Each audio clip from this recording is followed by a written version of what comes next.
Hey guys, it's Appleminte. Welcome back again to my channel. So it's been a hot minute since I found a art supply off the internet and wanted to test it out. And for today's video, I'm very in the mood to try some really cheap alcohol markers. I really want to see what the cheapest is that I can find, and then I want to put them to the test, see how they hold up, because you don't always need the most expensive art supply to make something nice. So let's get on Amazon and find something. Amazon.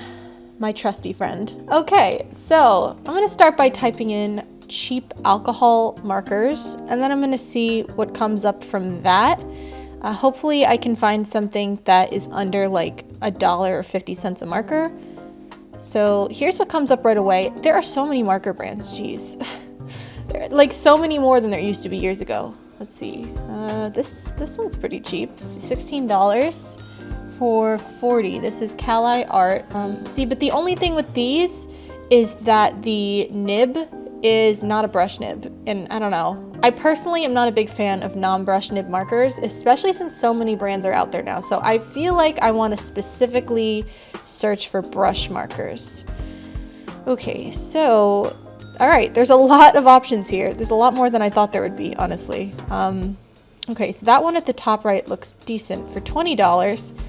Ooh, wait a minute, $19 for these markers up here. May Moy, I've never heard of this brand, but okay. 48 set for $18.99. Also, if you're wondering why I'm blurring the sides, it's because I don't want my personal info there, so I'm just gonna blur that.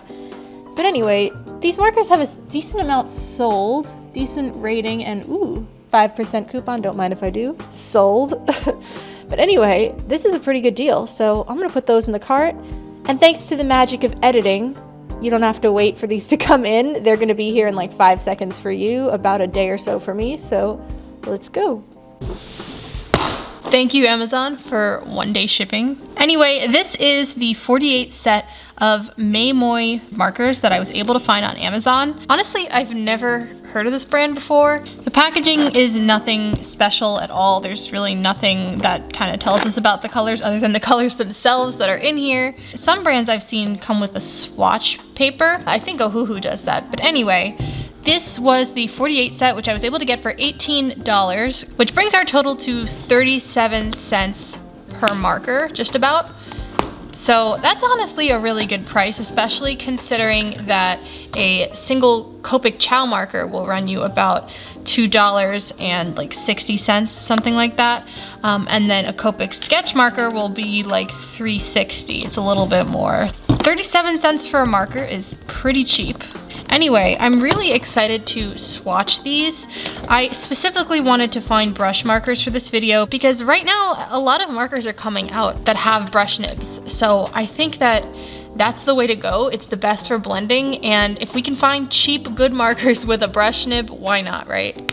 So of course there's the cursed chisel nib that I hate, but you might like. And then we have the brush nib. This nib is pretty small. I think it's showing up bigger on camera, but let me compare it to a Copic of the similar color to you. So here is my Copic on the left and the May Moy on the right. If you can see, the May Moy is a decent amount smaller and thinner, and judging by the feel of the nib, feels a little bit more stiff. And also the plastic barrel just feels really, really light. This definitely has to hold more ink. I'm not really sure how much ink is in each of these markers. I don't think it says. Anyway, let's swatch. So I'm just gonna put down a swatch of all of these markers, and I will note that I'm using multimedia paper here rather than marker paper for these swatches. So take with a grain of salt how these would look on marker paper, because usually marker paper shows things a little bit lighter because it absorbs less of the ink. So these markers so far have a decent color range, although I will say that with a lot of these sets of like 40, 50 markers, you do tend to get a lot of very saturated colors, you know, not very many dull colors or like lighter colors. You get a lot of really, really bright in-between tones. So that's the only downside of buying sets like this, because it kind of limits your options. But overall, I feel like there's a good range of colors here, especially for the price. So I'm pretty optimistic about these working out.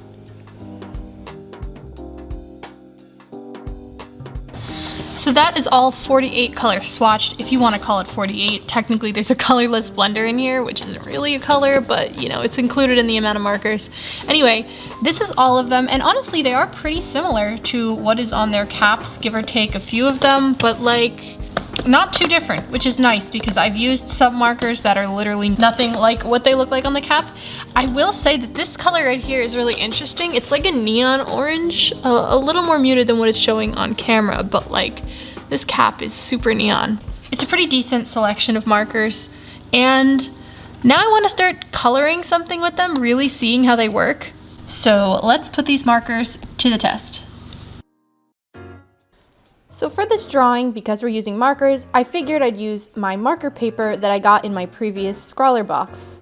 And like I mentioned before, marker paper does make the colors appear a little bit brighter than they normally do on other types of paper that absorb more ink. Well, that detail doesn't really matter, and I will tell you why in a bit, but first I'm going to just describe my idea for this drawing. I wanted to do something colorful with multiple different colors to show off the markers. So I wanted to do something maybe with blues and golds and things like that. And the first thing that came to mind was celestial theme, space, cosmos, things like that.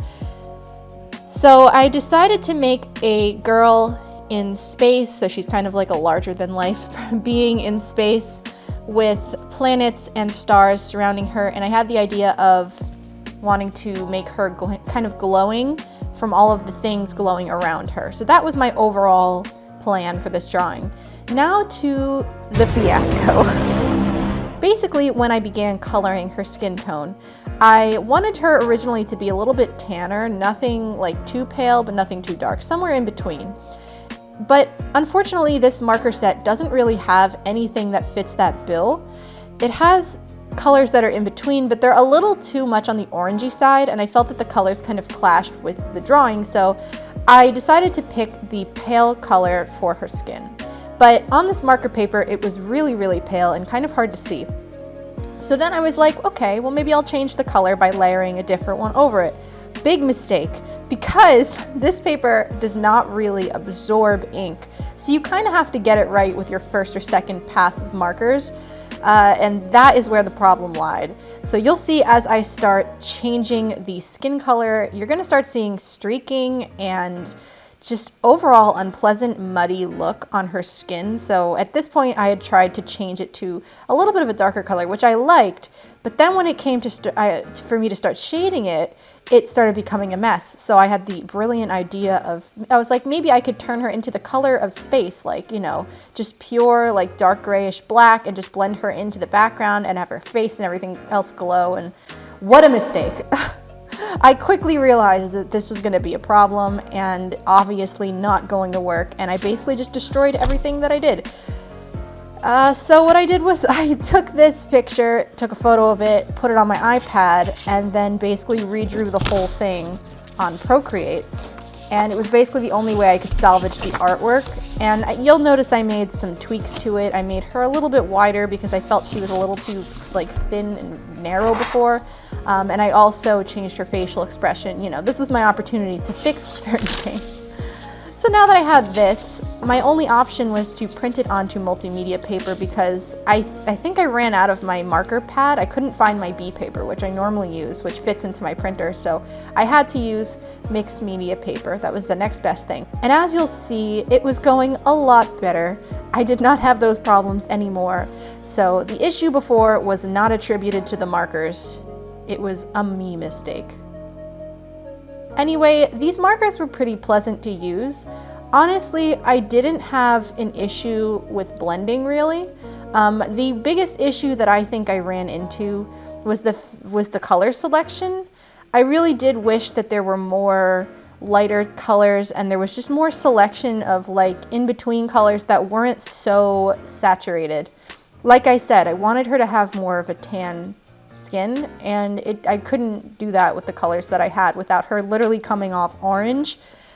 So I ended up going with the pale color in the end, which worked out, but it wasn't my original vision for this drawing. Not the end of the world though.